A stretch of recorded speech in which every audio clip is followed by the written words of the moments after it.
Guys, welcome back to piping engineers. दोस्तों, स्वागत है आपका हमारी आज के वीडियो में। दोस्तों, आज हम फिर वापस आए हैं पाइपिंग सुपरवाइजर के क्वेश्चंस के बारे में बात करने के लिए। दोस्तों, बहुत सारे दोस्त हैं मेरे जो कि डेली इंटरव्यू देते हैं और उनको पता नहीं होता है कि हमसे इंटरव्यूअर क्या पूछेगा। बहुत ही बेहतरीन वीडियो होने वाला है दोस्तों। बहुत ही टफ लेवल के क्वेश्चंस इसमें डाले हैं। बेहतर एक्सपीरियंस के लिए वीडियो को 1.5x की स्पीड से देखें। आगे की वीडियोस के लिए प्लीज हमारे चैनल को लाइक करें, फॉलो करें और सब्सक्राइब करें। सो बढ़ते हैं हम आज की हमारी लर्निंग जर्नी की तरफ। सो दोस्तों, पहला सवाल क्या है? पहला सवाल सबसे इंपॉर्टेंट सवाल है दोस्तों। जैसे इंटरव्यू में बैठोगे, इंटरव्यू सबसे पहले यही पूछता है, what are the responsibilities of a piping supervisor during construction. Construction चल रहा है, आप वहां के पाइपिंग सुपरवाइजर हो, तो आपका क्या काम रहेगा, आपकी क्या रिस्पॉन्सिबिलिटी रहेगी। तो सब दोस्तों, जो एक पाइपिंग सुपरवाइजर होता है उसका एक बहुत ही क्रिटिकल रोल रहता है पाइपिंग कंस्ट्रक्शन में, ताकि जो एक्टिविटीज हैं दोस्तों वह सेफली एग्जीक्यूट हो सके, एफिशिएंट मैनर में एग्जीक्यूट हो सके, और जो स्ट्रिक्ट कंप्लायंस है इंजीनियरिंग ड्राइंग्स का, स्पेसिफिकेशंस का और एप्लीकेबल कोड्स का, उनका फॉलोअप हो सके। One of the primary responsibility supervising की होती है दोस्तों, day to day installation activities such as pipe erection को देखना, फिटअप करना, वेल्डिंग और alignment according to approved isometric drawings and PNIDs. Site पे सारा काम अप्रूव्ड आइसोमेट्रिक और पीएनआईडी के हिसाब से हो रहा है या नहीं हो रहा। जो सुपरवाइजर है दोस्तों, उसको इंश्योर करना है कि जो स्कोप ऑफ वर्क है वो क्लियरली अंडरस्टूड हो, कंस्ट्रक्शन का सीक्वेंस सही हो और क्वालिटी इरेक्शन शुरू होने से पहले, एग्जीक्यूशन होने से पहले उन सब की रिक्वायरमेंट्स उसे मालूम होनी चाहिए। आगे एक की रिस्पॉन्सिबिलिटी होती है दोस्तों, कोऑर्डिनेशन। आपका जो पाइपिंग सुपरवाइजर होता है दोस्तों, कंस्ट्रक्शन के टाइम में बैकबोन होता है। अगर वो सही से कोऑर्डिनेट चीजें करेगा तो बहुत ही स्मूथ सब कुछ हो जाएगा, अदरवाइज बहुत कंफ्यूजन होगी, सब कुछ डिले होगा और साइट पे एक्सीडेंट भी हो सकता है। जो पाइपिंग सुपरवाइजर है दोस्तों, वो engineering, quality control, safety, commissioning और सभी डिसिप्लिन के लिए एक ब्रिज की तरह काम करता है। सो दोस्तों, सुपरवाइजर जो है उसको इन्फोर्स वर्क परमिट सिस्टम का पता होना चाहिए, प्रॉपर पीपी का इन्फोर्समेंट, वेरियस वेरीफाई करना है उसको, स्कैफोल्डिंग सेफ्टी, और मॉनिटर करना है दोस्तों साइट पे हॉट वर्क और कन्फाइंड स्पेस एक्टिविटीज को। प्रोडक्टिविटी का ट्रैक करना होता है, प्रोग्रेस रिपोर्टिंग, ये सब भी उसी के रोल का पार्ट होती है। Man power management, material tracking, मतलब वो साइट का लीडर होता है दोस्तों, उसी के हिसाब से साइट चलती है, क्योंकि जो इंजीनियर आएगा, जो भी आएगा, वो सीधा पाइपिंग सुपरवाइजर से ही बात करेगा।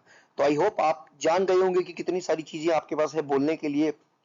जब आपसे कोई पूछता है कि पाइपिंग सुपरवाइजर का क्या रोल होता है, क्या रिस्पॉन्सिबिलिटी होती है कंस्ट्रक्शन साइट पे। अगली स्लाइड में बढ़ते हैं। दोस्तों, क्या डिफरेंस होता है पीएनआईडी और आइसोमेट्रिक ड्राइंग के बीच में? यह इंटरव्यू क्वेश्चंस उस तरीके से बनाए हैं जिस तरीके से इंटरव्यू का फ्लो चलता है, तो ध्यान से आप देखिएगा और ध्यान से समझने की कोशिश करिएगा। पीएनआईडी और आइसोमेट्रिक ड्राइंग बहुत ही इंपॉर्टेंट चीजें हैं दोस्तों, लेकिन दोनों का पर्पस थोड़ा अलग होता है, लेकिन एक दूसरे को कॉम्प्लीमेंट करती है इंजीनियरिंग और कंस्ट्रक्शन में। एक पाइपिंग एंड इंस्ट्रूमेंटेशन डायग्राम दोस्तों एक स्कीमेटिक रिप्रेजेंटेशन होता है प्रोसेस सिस्टम का। वो रिलेशनशिप बताता है equipment, pipeline, instrument, valves, control systems. PNIDs दोस्तों मोस्ट इंपोर्टेंटली यूज किए जाते हैं प्रोसेस फ्लो अंडरस्टैंड करने के लिए, सिस्टम ऑपरेशन अंडरस्टैंड करने के लिए, क्या सेफ्टी लॉजिक रहेगा, क्या इंटरलॉक्स रहेंगे, रेदर देन कंस्ट्रक्शन डिटेल्स के लिए। वहीं पाइपिंग सुपरवाइजर पीएनआईडी देख के डिसाइड करता है कि किस तरीके से वॉल का फंक्शन, टाइड विद इक्विपमेंट्स, इन सब के बारे में उसको जानकारी मिलती है। वहीं आइसोमेट्रिक ड्राइंग्स दोस्तों एक 3 डायमेंशनल लाइन डायग्राम होता है पाइपिंग सिस्टम का, जिसका हमें फैब्रिकेशन और इरेक्शन करना है। उनमें प्रिसाइज डायमेंशंस होती हैं, पाइप साइज होते हैं, schedule, elevations, coordinates, BOQ, weld numbers, जितनी चीजें आपको कंस्ट्रक्शन करने के लिए चाहिए वो सब कुछ आइसोमेट्रिक्स में मेंशन होता है। Isometric guide the actual site construction work दोस्तों। सुपरवाइजर बहुत इंटेलिजेंट होना चाहिए और वो दोनों को पढ़ सके, उसमें इतना हुनर होना चाहिए, इतनी कैपेबिलिटी होनी चाहिए। आई होप समझ में आया होगा आपको। अगली स्लाइड की तरफ बढ़ते हैं। What is the pipe schedule दोस्तों and how it is selected. तो पाइप शेड्यूल बहुत वीडियोस में हमेशा बात करता हूं, क्योंकि यही सब चीजें हैं हमारा घर इसी से चलता है। Pipe schedule refers to the standardised thickness of pipe wall and is critical parameter for ensuring pipe safety, thickness, safety and reliability. Pipe wall thickness का एक नंबर से हम लोग रिलेशन देते हैं, उसे बोलते हैं पाइप शेड्यूल। शेड्यूल 40 का पाइप थिकनेस एक होगा, शेड्यूल 80 का अलग होगा, शेड्यूल 20 का अलग होगा। जैसे जैसे पाइप थिकनेस बढ़ती चली जाएगी वैसे वैसे पाइप का शेड्यूल नंबर बढ़ता चला जाएगा। जो सिलेक्शन है पाइप की वो प्राइमरली बेस्ड होती है किस पे, प्रेशर और डिजाइन टेम्परेचर पे, और जो आप फ्लूइड उसमें से ट्रांसपोर्ट करने वाले हो। हायर प्रेशर और टेम्परेचर को हायर थिकनेस के पाइप्स की जरूरत होती है, जो कि ताकि वो इंटरनल स्ट्रेस को विदस्टैंड कर सके। एक दूसरा इंपॉर्टेंट फैक्टर होता है दोस्तों करोजल अलाउंस, जो कि एक्स्ट्रा थिकनेस ऐड कर देता है to compensate for anticipated corrosion या इरोजन ओवर द सिस्टम्स की जो डिजाइन लाइफ है। आप डेली तो पाइप नहीं लगाओगे, एक पाइप अगर आपने लगा दिया तो 15 से 20 साल कहीं नहीं जाता है। हाँ, करोजिव सब्सटेंस होता है तो मे बी 1 साल 2 साल में या 3 साल में भी खराब हो सकता है। मटेरियल प्रॉपर्टीज दोस्तों, एलोवेबल स्ट्रेस, एसमी कोड्स जो है 31.3 में पाइप थिकनेस कैलकुलेशन का फॉर्मूला है, आप वहां से पाइप थिकनेस कैलकुलेट करते हो और उसके हिसाब से दोस्तों फिर आप अपना जो है उसी हिसाब से आप शेड्यूल नंबर सेलेक्ट करते हो और पाइप को आप साइट पे ले आते हो। एज ए पाइपिंग सुपरवाइजर आपको पाइप शेड्यूल्स की समझ होनी चाहिए ताकि आप मटेरियल रिसिप्ट को सही से वेरीफाई कर सको। Ensuring correct installation and avoiding serious issues such as pipe rupture और प्रीमेच्योर फेलियर दोस्तों आपको साइट पे प्रॉब्लम में डाल सकते हैं। अगली slide, what are the different types of pipe supports. तो पाइप सपोर्ट्स क्या क्या अलग तरीके के होते हैं दोस्तों। पाइप सपोर्ट दोस्तों असेंशियल कंपोनेंट होते हैं किसी भी पाइपिंग सिस्टम का, क्योंकि वो डिजाइन किए जाते हैं कैरी करने के लिए वेट, कंट्रोल करने के लिए मूवमेंट और एक्सेसिव स्ट्रेस को प्रिवेंट करने के लिए। अलग अलग तरीके के पाइप सपोर्ट्स होते हैं दोस्तों, जो कि अलग अलग फंक्शन हमें प्रोवाइड कराते हैं। रिजिड सपोर्ट्स को such as pipe shoes, rigid मतलब वो हिलते नहीं है, clamps and stanchions are commonly used to support vertical load of pipe. अलग अलग पाइप सपोर्ट अलग अलग तरीके के पाइप को माउंट करने के लिए यूज किए जाते हैं। स्प्रिंग सपोर्ट्स दोस्तों जहां पे वेरिएबल लोड होता है और कांस्टेंट स्प्रिंग हैंगर्स यूज किए जाते हैं, जहां पे वर्टिकल मूवमेंट होती है किससे, थर्मल एक्सपेंशन की वजह से, और वो एकोमोडेट किया जा सके without transferring excessive load to connected equipment. Guide allow axial movement दोस्तों, लेकिन लेटरल मूवमेंट रिस्ट्रिक्ट कर देता है, while anchors restrict movement in all directions. और जितना भी लोड होता है दोस्तों वो स्ट्रक्चर को दे देते हैं। Hanger support piping from overhead structure और वाइडली यूज होते हैं पाइप रैक्स यूनिट्स में। स्नबर्स जो है डायनेमिक सपोर्ट होते हैं दोस्तों, वो डिजाइन किए जाते हैं रेजिस्ट करने के लिए सडन लोड जो कि सेस्मिक एक्टिविटी या वाटर हैमर की वजह से हो सकता है। Piping supervisor must ensure proper installation as per support drawings. Load direction verify करे, चेक करे सपोर्ट सही से है, उसका कोई ऑब्स्ट्रक्शन तो नहीं हो रहा, पाइप उसके ऊपर सही से माउंट हुआ है या नहीं हुआ है। अगर कुछ भी मिस अलाइनमेंट होती है तो दोस्तों लेटर डेट में आपका इक्विपमेंट या पाइपिंग जो है वो फेल हो सकता है एक रॉन्ग सपोर्ट की वजह से भी। अगली स्लाइड में बढ़ते हैं। व्हाट इज हाइड्रो टेस्टिंग दोस्तों and why is it conducted. Hydro testing मान के चलिए एक मैंडेटरी क्वालिटी कंट्रोल गेट है जो कि आपको करना ही पड़ेगा आपका पाइप का इरेक्शन शुरू करने से पहले। सो दोस्तों हाइड्रो टेस्टिंग जो है परफॉर्म करते हैं टू वेरीफाई द स्ट्रेंथ और leak tightness of piping system before commissioning. The process involves दोस्तों फिलिंग द लाइन, आप पानी से भरते हैं उसे, एयर पॉकेट रिमूव करते हैं और सिस्टम को प्रेशराइज करते हैं typically 1.5 times of design pressure as per applicable code. Water जो है दोस्तों वो यूज किया जाता है क्योंकि वो इनकम्प्रेसिबल है, इसलिए कोई और फ्लूइड नहीं यूज करते। इंटरव्यूअर आपसे पूछ सकता है, इसीलिए टेस्ट को वो सेफर बना देता है as compare to pneumatic testing, क्योंकि न्यूमेटिक टेस्टिंग में जो एयर होती है वो कंप्रेसिबल होती है। हाइड्रो टेस्टिंग में दोस्तों सभी weld joints, flanges, walls, connections जो है वो केयरफुली इंस्पेक्ट होते हैं और प्रेशर ड्रॉप जो है वो मॉनिटर होता है। टेम्परेरी सपोर्ट और ब्लाइंड्स हम देते हैं ताकि हम कोई इक्विपमेंट बचा सके। इंस्ट्रूमेंट्स हम जनरली नहीं लगाते, उनकी जगह भी हम टेम्परेरी ब्लाइंड्स या सपोर्ट्स को यूज करते हैं। एक पाइपिंग सुपरवाइजर को हाइड्रो टेस्ट कराना आना चाहिए, उसे उनकी बारीकियों का पता होना चाहिए कि किस तरीके से प्रॉपर हाइड्रो टेस्ट करते हैं और कैसे उसकी लीकेज वगैरह का रिपोर्ट अगर आती है तो उस रिपोर्ट को कैसे फाइल करते हैं। तो ये आपका हाइड्रो टेस्ट में रोल होता है। अगली स्लाइड में बढ़ते हैं।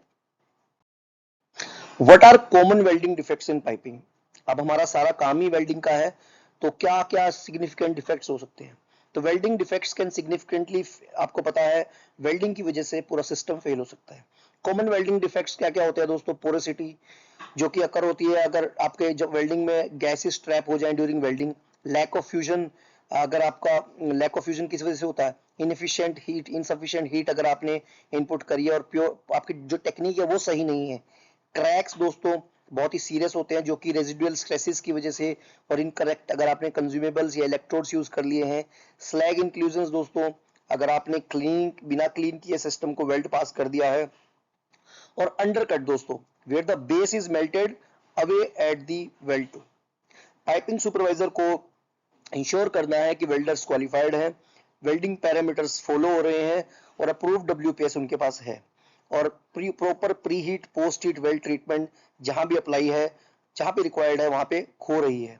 Visual inspection, non destructive testing method जैसे रेडियोग्राफी, अल्ट्रासोनिक टेस्टिंग, इन सब के बारे में उसे पता होना चाहिए। ऑब्वियसली करने वाले लोग अलग होते हैं, but he should be aware of the process. आप लोग साइट के में सब कुछ हो, आप लोगों को सबसे ज्यादा आइडिया होता है और होना भी चाहिए। अगर नहीं है तो सिस्टम विल डेफिनेटली फेल, आज नहीं तो कल। ठीक है, अगली स्लाइड में बढ़ते हैं। What is WPS, why is it important? Welding procedure specification दोस्तों बाइबल होती है। ये एक फॉर्मल डॉक्यूमेंट होता है जो कि डिफाइन करता है अप्रूव्ड वेल्डिंग पैरामीटर्स को एक स्पेसिफिक ज्वाइंट और मटेरियल कॉम्बिनेशन के लिए। इसमें सारी डिटेल्स होती है दोस्तों कि सच एज बेस मटेरियल क्या है, फिलर मटेरियल क्या होगा, वेल्डिंग प्रोसेस क्या होगा, क्या करंट होगा, वोल्टेज होगा, क्या ट्रेवल स्पीड होगी, क्या प्री हीट टेम्परेचर होगा और किस पोजीशन में वेल्डिंग होगी। जो पर्पस होता है डब्ल्यूपीएस का, वो इंश्योर करना होता है कि वेल्डिंग कंसिस्टेंटली हो, जो कि एंड प्रोड्यूसेस जॉइंट जो कि मैकेनिकली और मेटलर्जिकल रिक्वायरमेंट्स को मीट कर रही हो। WPS are developed on procedure qualification records, एक और डॉक्यूमेंट होता है दोस्तों PQR, and PQR approved according to the welding code applicable codes. एक पूरा पाइपिंग सुपरवाइजर के लिए डब्ल्यूपीएस इन्फोर्स करना बहुत जरूरी है ताकि वो वेल्ड क्वालिटी को मेंटेन कर सके। उसको करेक्ट डब्ल्यूपीएस ही यूज हो रहा हो वो देखना, वेल्डर की क्वालिफिकेशंस देखना, प्रॉपर स्टोरेज और हैंडलिंग ऑफ इलेक्ट्रोड हो, और नॉन कंप्लायंस आपको पता है वेल्ड रिजेक्शन कर सकता है, डिले कर सकता है और पूरे सिस्टम की इंटीग्रिटी को कॉम्प्रोमाइज कर सकता है। अगली स्लाइड में बढ़ते हैं।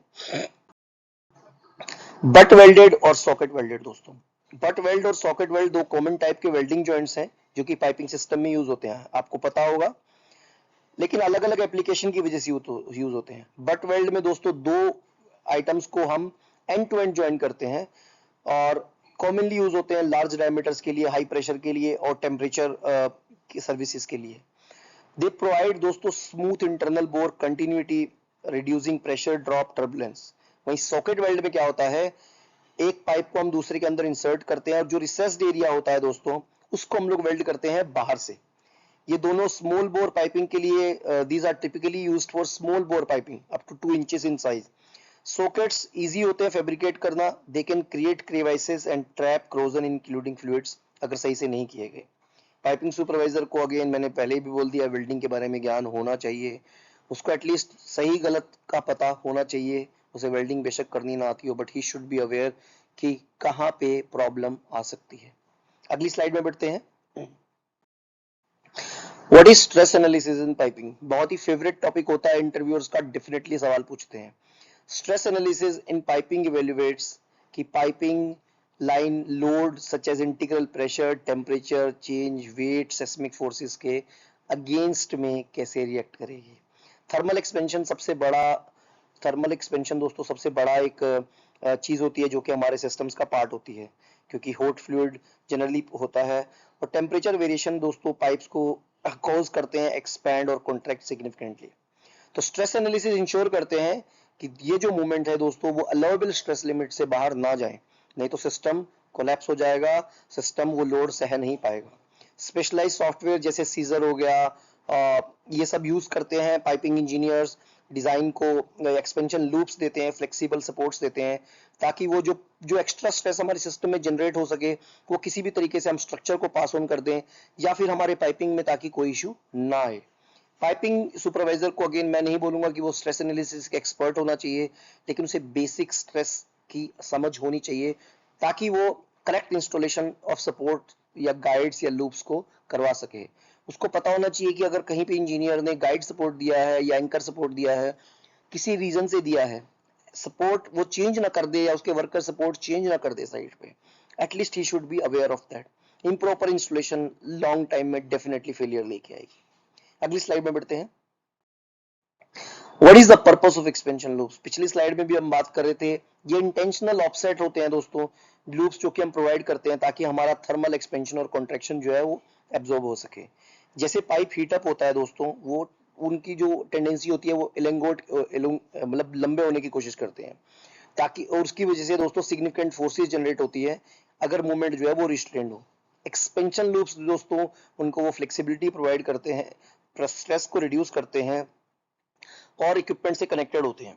इनकी जो साइज और ओरिएंटेशन होती है दोस्तों, वो स्ट्रेस एनालिसिस के टाइम पे हम लोग डिफाइन करते हैं और ये टेम्परेचर के ऊपर, पाइप मटेरियल के ऊपर, लेआउट कंस्ट्रेंट्स के ऊपर भी डिपेंड करता है।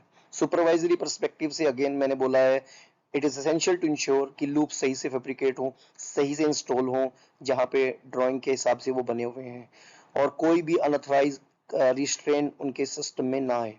कोई भी obstruction, temporary supports can be removed अगर नहीं है, नहीं तो दोस्तों सिस्टम में फेलियर हो सकता है। बहुत डिटेल वीडियो थी, आशा करता हूँ आपने जरूर कुछ सीखा होगा। अगर आपने सीखा है तो प्लीज हमारी वीडियो को लाइक करिए, अपने दोस्तों के साथ शेयर करिए और आगे की वीडियोस के लिए प्लीज हमारे चैनल को सब्सक्राइब करिए। धन्यवाद दोस्तों।